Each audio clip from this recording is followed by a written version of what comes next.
ठाक, उम्मीद है सब ठीक ही होंगे। आज हम बना रहे हैं आपके लिए साबुत मसूर, जिसे काली दाल भी बोलते हैं।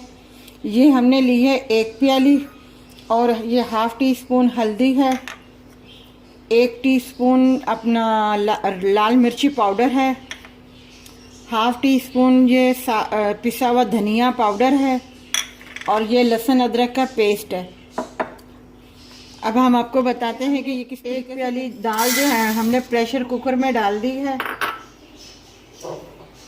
और ये 1 जग पानी का है जो हमने इसमें डाल दिया है। कुकर में नहीं पकाना चाहते, दूसरी पतीली में अपना देचकी में बनाना चाहते हैं तो उसके लिए आपको कम से कम 2 घंटे रखने पड़ेंगे हल्की आंच पे, ताकि 2 घंटे में हल्की आंच पे वो पक सकेगा।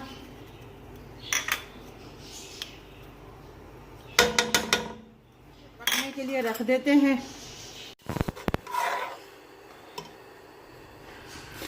ये देखिए हमारी दाल तैयार हो गई है। 20 मिनट के लिए हमने प्रेशर कुकर में डाला था। अब ये हल्का सा इसमें ज़रा सा पानी है, थोड़ा सा पानी हम इसको और थोड़ा सा सुखा लेंगे। हमने दाल 1 प्याली बनाई थी।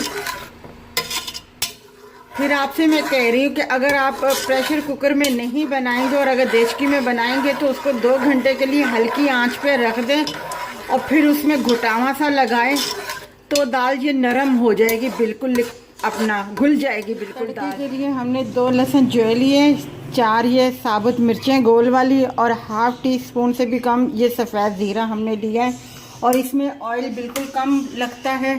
फ्राई पैन हमने ऊपर रख दिया है। ये ज़रा सा हमने 3 टेबल स्पून के बराबर हमने ऑयल डाला है। अब हम इसमें ये लहसुन जो है बिल्कुल बारीक बारीक काट के हम इसमें डालेंगे।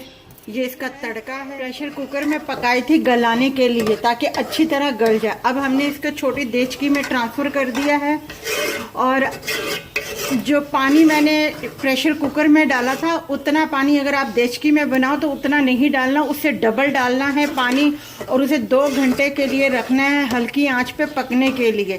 और अगर उसके बाद भी अगर मतलब थोड़ा सा नहीं गलती तो आप इसे घुटावे की मदद से, जब पानी थोड़ा सा कम रह जाए तो आप इसकी मदद से इस दाल को पुश करना शुरू कर दीजिएगा, मतलब पीसना शुरू कर दीजिएगा। तो ये दाल जो है अच्छी। हमने अपना टाइम बचाने के लिए इसे प्रेशर कुकर में अपना डाल के पकाया था ताकि जल्दी से 15 मिनट में हमारी दाल तैयार हो जाए। ये हमारी दाल तैयार हो गई है, देख ले बिल्कुल गल गई है।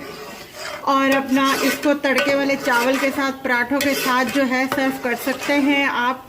और नमक आप अपने हिसाब से रखिएगा।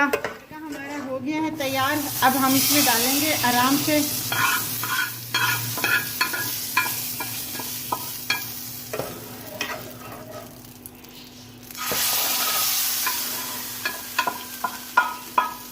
ये हमारी दाल तैयार होगी। देख लें हमने ऑयल बिल्कुल कम डाला ताकि इसके ऊपर नज़र ना आए इतना ऑयल।